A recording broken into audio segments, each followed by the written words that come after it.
Bonjour, bienvenue sur ma chaîne, Clémus et les Diamants Painting.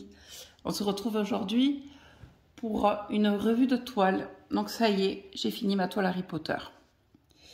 Donc c'était une toile en 30 sur 40, achetée sur AliExpress.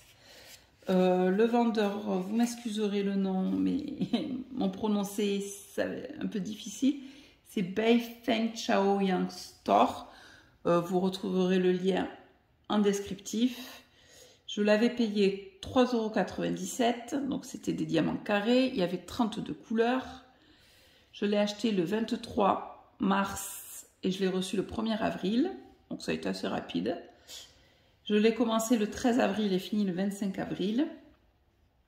Et en ce qui est de mes impressions, ben, je garde quand même une bonne impression de cette première pose de diamant carré, puisque c'était une toile que j'ai achetée en petite taille exprès, puisque c'était une taille d'entraînement avant de faire mon grand DP carré du prénom de mon fils que je vous ai présenté en unboxing il y a quelques jours.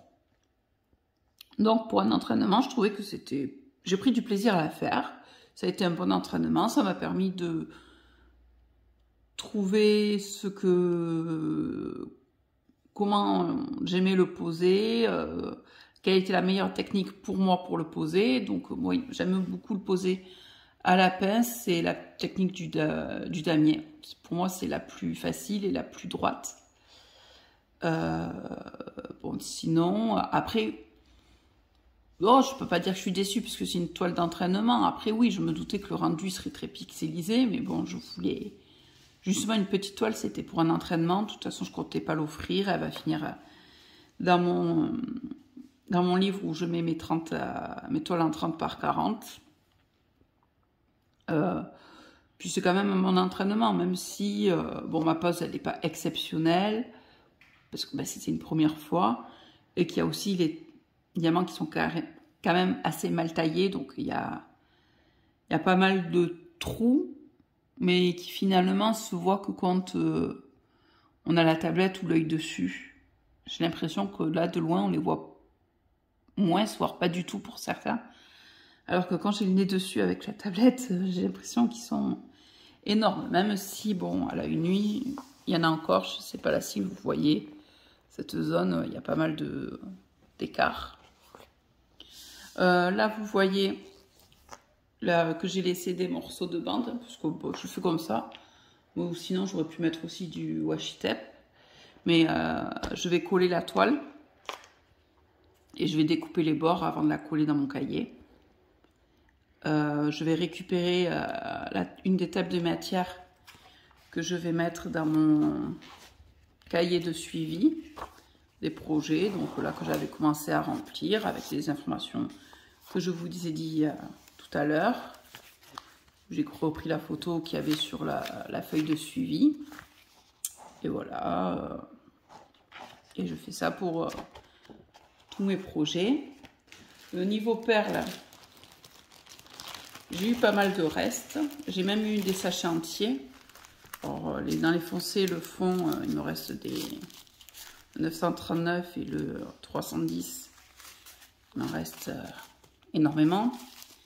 Là, j'avais un sachet de 550, sachant qu'il y en avait encore aussi qui me restait dans mon tube. Sinon, non, j'ai eu assez. Même si sur certaines couleurs, ça a été assez... je me suis fait peur, mais non, finalement, voilà, je crois que c'est les deux couleurs où j'ai vraiment eu peur. Mais sinon, les autres, j'ai eu largement assez. Oui, donc comme les diamants sont mal taillés, je ne sais pas encore ce que je vais en faire. Donc pour l'instant, je les ai mis dans des sachets individuels par DMC. Et je les ai rangés dans une poche de congélation. À part, à voir si je les garde ou pas. Pour l'instant, je ne me suis pas encore décidée. Parce que bon, il y a des couleurs qui sont bien taillées, mais il y a des couleurs qui sont mal taillées, je ne sais pas. Ou alors, je ne sais pas. Donc dans le doute, pour l'instant, je les ai mis dans un sachet à part des autres. Quoi, des rondes, parce que pour l'instant, j'avais que des rondes de rangée. Et voilà. Pour cette toile. J'espère que cette petite vidéo résultat vous a plu. N'hésitez pas à vous abonner, à liker, à activer la cloche pour recevoir les notifications quand je sors une nouvelle vidéo. Et bien sûr, à laisser un commentaire. Je vous répondrai avec plaisir. Je vous remercie. À très vite.